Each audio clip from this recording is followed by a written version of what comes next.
दो प्रकार के शोर होते हैं। एक शोर होता है बाहर और दूसरा शोर होता है, दूसरा शोर कहाँ होता है? एक होता है बाहर और दूसरा शोर होता है अंदर। जब बाहर शोर होता है तो इन कानों से कुछ सुनाई नहीं देता क्योंकि बाहर बहुत शोर है। लेकिन जब अंदर शोर होता है तो सुनाई देता है लेकिन समझ में नहीं आता है क्योंकि अंदर इतना शोर है। तो बाहर का शोर हमारे हाथ में नहीं है, लेकिन अंदर मन की स्थिति कैसी रहे ये कंप्लीटली हमारे हाथ में है।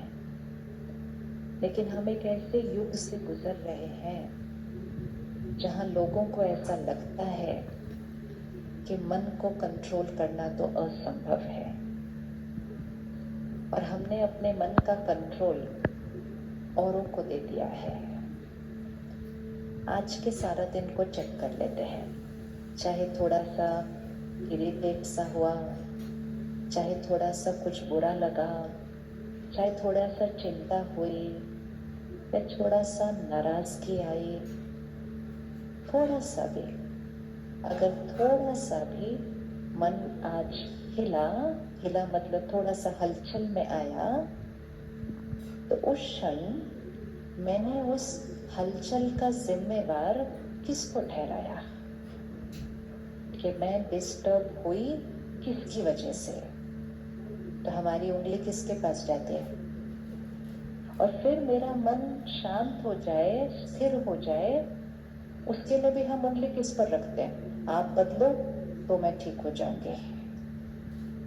और क्योंकि हम इस तरह से चल रहे हैं बहुत समय से, तो यहाँ पर शांत होने की बजाय शोर बढ़ता जा रहा है। शोर मतलब मन ज्यादा सोचता है, सोचता ही जा रहा है, सोचता ही जा रहा है, सोचना बंद नहीं करता। बंद तो ना करे लेकिन कम तो करे ना, क्योंकि जब ज्यादा सोचता है तो थक जाता है और जब मन ज्यादा सोचता है तो उसका असर शरीर पर भी पड़ता है। आज जब हम अपने भाग्य को चेक करें, किसको कहा जाएगा कि वो भाग्यशाली है? जिसका मन, तन, संबंध और धन, चार ही तो चीजें चाहिए ना, चार ही चीजें चाहिए। लेकिन उस सब की शुरुआत कहाँ से होगी? मन। तो सबसे इम्पोर्टेंट चीज आज एक पक्की करते हैं जीवन भर के लिए, क्योंकि आज तो मेरा भाग्य है कि मैं विद्यानगर में आई हूँ। विद्या की नगरी है ना।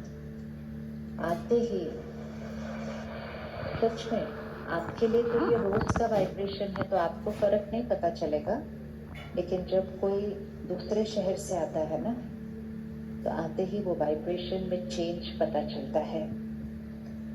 वो सात्विकता, वो सादगी, वो प्यार, वो अपनापन, वो सिर्फ यहाँ नहीं रहता, जो यहाँ होता है वो फैल जाता है वातावरण के अंदर, क्योंकि संकल्प से सृष्टि बनती है। तो इसलिए जैसे हम विद्या अर्थात पढ़ाई को कहते हैं, लेकिन विद्या पढ़ाई किस चीज की? तो आज दुनिया ज्यादातर फोकस करती है बाहर की दुनिया की पढ़ाई की, और जब बाहर की दुनिया की बात आती है हमें सब कुछ पता है।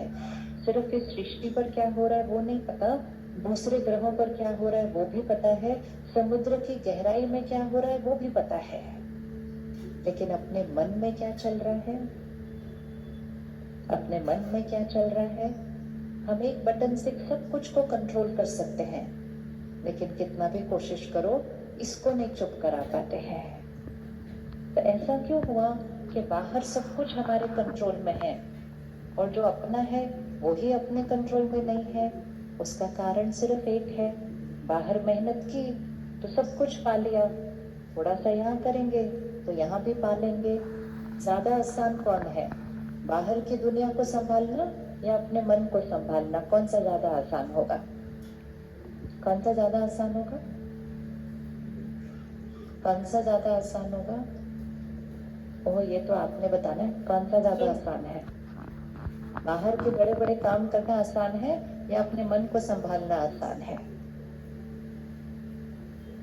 आप में से कोई आज डॉक्टर है, कोई टीचर है, कोई जूरिस्ट है, कोई बिजनेस है, मोस्टली हर एक पेरेंट है। हमने इतने बड़े बड़े काम कर दिए हैं। ये हॉल देखो, किसी के मन ने बनाया ना ये हॉल, ये किसी के मन ने बनाया ना ये हॉल। तुमने कितने बड़े बड़े बड़े बड़े काम कर दिए, और इतने बड़े काम करने के बाद हम कहते हैं मेरा मन मेरे कंट्रोल में नहीं है।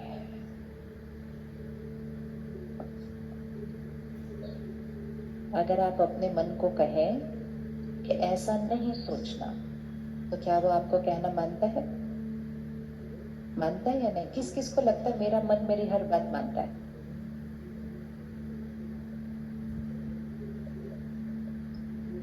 ओहो, क्या हो गया? इतना भी मुश्किल नहीं है? अच्छा, किस किस को लगता है कभी कभी मानता है, कभी कभी नहीं मानता है? हाँ, वेरी गुड, फिर ठीक है। और किसको लगता है ज्यादातर नहीं मानता है? और कौन कौन ऐसा मन चाहता है जो हमेशा हर बात माने? अच्छा, अच्छा, ऐसा मन चाहिए जो हमेशा मेरी बात माने। आप देखो, दूसरों का मन हमारी बात मानता है। आप किसी को कहें ऐसा करो, तो वो तुरंत कर देते हैं। आप उनको कहो नहीं ऐसा नहीं करो, ऐसा करो, वो तुरंत कर देते हैं। तो कौन सुन रहा है? उनका मन सुन रहा है ना, कान थोड़ी सुन रहे हैं। कान तो सिर्फ एक साधन है, कहना कौन मान रहा है? उनका मन मान रहा है। उनका मन हमारा कहना मानता है। हमें कोई कुछ कहे, हम मान लेते हैं, मतलब हम दूसरों का कहना मानते हैं, दूसरे हमारा कहना मानते हैं। सिर्फ हम खुद खुद का कहना नहीं मानते हैं। वो सिर्फ इसलिए है क्योंकि खुद के साथ तो कभी बैठकर समय बिताया ही नहीं, रिश्ता बनाया ही नहीं। तो रिश्ता बनाया ही नहीं तो वो रिश्ता निभाएगा क्यों?